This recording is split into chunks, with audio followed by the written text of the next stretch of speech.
Yeah, Mike, is there any update on Khalil Ware's status for this weekend's game, and did he practice at all this week? He was on the floor a little yesterday. He did some warm-up drills with us. Nothing where he's had contact where he has to cut and and block out and block shots, things of that nature. No, he just basically did some endurance stuff on the floor with us during our warm-up. So I'll get a better feel today once we get down there and see where he is today. Alex and Zach Osterman. Given how important Xavier's kind of been to your team since you got here, and we've seen him play at a really high level. I know he struggled in I think 5 of the 6 games since he's been back, but this week he's had off. Have you seen maybe some improvement from him in terms of what he's able to do on the floor, and just maybe is there anything you can do from a mindset perspective to try to help him get back to being that effective player that we saw at earlier times? Well, I totally agree with you there. We got to get him back. When you go around the Big Ten and you look at all the teams and, the perimeter play, the point guards are really playing extremely well. And, X, make no mistake about it, in the first year, us making it to the tournament along with Trace and that supporting Cavs, X had a lot to do with that. And, since his injuries, he's been up and down, man. He's been soul searching, trying to find himself, man. And, I'm frustrated, and not in a bad way, meaning for him, because, this is his last go around, man. He doesn't get an opportunity to come back to college and play basketball again. And what he's gone through in the last really year and a half has been tough. So, he's had a few good days of practice. And, I'm just going to keep encouraging him and hopefully we'll get the old X back, because we're going to need him as we continue this journey throughout the Big Ten. Second, Tom.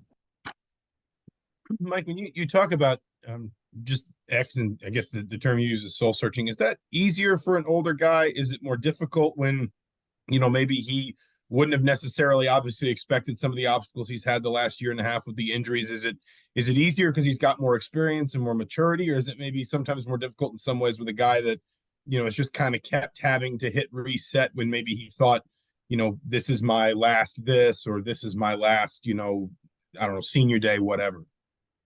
Even though he's been in the college game, when you haven't experienced injuries, because I went through that, my senior year, it's deflating, man. I mean, mentally, it crushes you. And, all I can think back to, what I went through to get back, I was crushed, because, I mean, how the hell can something like this happen your last year? And you don't even know if you're ever going to play again based on what the doctors are telling you. And, I don't know if his wasn't that severe. I mean, he broke his foot. And then he had the problems again this year. Sorry, guys. Terry, got to call you back. I'm on Zoom. Bye. That he's, mentally it's been probably tough on him, man. And, I'm the only one, along with his family and friends, can probably help him get out of this rut, man, because he has had his ups and downs this season, man. And I feel his frustration, man. But, we still got a lot of Big Ten games left. There's a lot of room for him to get back on track. And, that's what I'm pushing and trying to push him in the right direction to get there. Tom the Mason.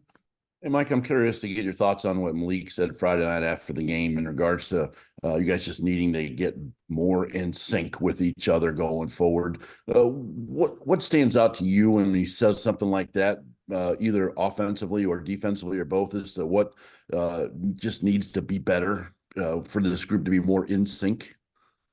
Well, again, I mean, we weren't expecting to go into the Wisconsin game without our big guy. And, having X still trying to find his way, we're soul searching as a team. I mean, make no mistake about it, we were missing, 14 and 9 rebounds in the big guy and a guy that can block shots. We scored enough points. We shot the hell out of the basketball from, the free throw line, the 3-point line, and shooting twos. But our defense stunk. I mean, you're not gonna be anybody giving up 91 points like that in the Big Ten. I mean, it's tough enough to win on the road, but you go out on the road with just an offensive mentality, you stand to lose. You got to go out on the road with a defensive mentality and rebound the ball to keep the game intact. And I don't think we did a good job in that. That's on me. I got to get us playing defense, and I just didn't think we were defensively ready to play. We didn't do what we were supposed to do. And the miscues and the scouting report, I thought we came out with great intentions, started the game out great, but as the game went along, we lost our way defensively. Mason, then Mike. Coach, kind of going back to the guard play a little bit, Friday, you mentioned that you were liking what you were seeing from your front court options, but you still needed to get some more from the guard play consistently. Having this week off of practice and having some chance to evaluate, have you seen the response that you've wanted from that group of guys? Well, again, only time will tell. I mean, practice is what it is. We've had some tough days of practice, which, we should, I mean, that's the only way you're going to work your way out of this. And only time will tell. We're going to be tested at Illinois. There's no doubt about it. I watched them play last night, and it was a very competitive ball game on both ends with both teams. I mean, it was a high-power game, which was kind of nice to see, and so we got to go in with the mindset we gotta try to play at that same level, because that team Illinois is playing very, very, very well right now. They lost a tough game in overtime, but they were right there, had a shot to win it before it went to overtime. So, we got to be ready to commit ourselves for 40 minutes. Mike, then Daniel. Yeah, Coach, speaking of Illinois, watching them since they got Shannon back, they seem to like to go to a smaller lineup. They've got shooters kind of in all spots. When you guys are going with your bigger lineup, what is going to be the key to defending what they're trying to do offensively right now? Well, the big challenge is that, we got to make sure we get our bigs back in transition, because they're pushing every opportunity they get. And, it's not going to matter who's guarding who. You just got to make sure we get the ball stopped and we got a body on a body. I mean, and there's going to be times big fella might be playing, one of their smaller guys. I mean, that's just the nature of how they play. And, we got to take advantage of, our size a little bit too inside and see how they play us. So they're a different team, more different than we've played any team in college basketball this season, the way they play. And they basically are playing small ball with the Hawkins at the 5. And, they bring the big fella in sparingly, but that's pretty much what you're going to get a dose of is small basketball. Daniel, and then we'll wrap with Alec. Yeah, Coach. After Louisville, I think it was, you mentioned with Mgbako just some of the expectations that he had on him, and obviously kind of started a little bit slow. I think he scored at least 10 points now, and 12 of the 14 that have followed that Louisville game.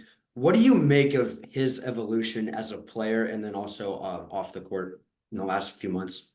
Well, he's been great, man. I mean, I have no complaints. He's a freshman that, came in with high accolades and but AAU and high school basketball is not the same as college basketball in the Big Ten.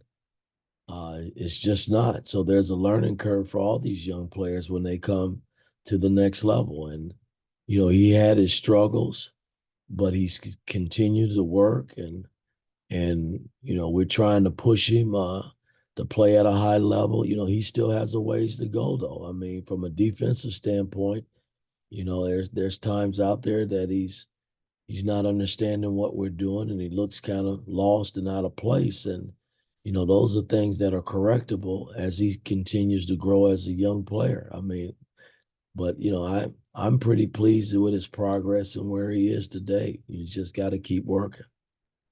Alec, last one.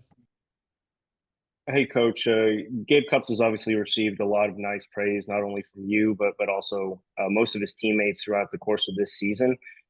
How have you seen him progress as a player from when he stepped on campus this summer to now? And what's really the next step in his progression to not only help you guys get to where you need to be this year, but obviously moving forward in years beyond? Well, he's been steady because he's been taught the right way. It's, when you go through high school, and I'm not knocking any coaches or anything like that, some get it and some don't get it.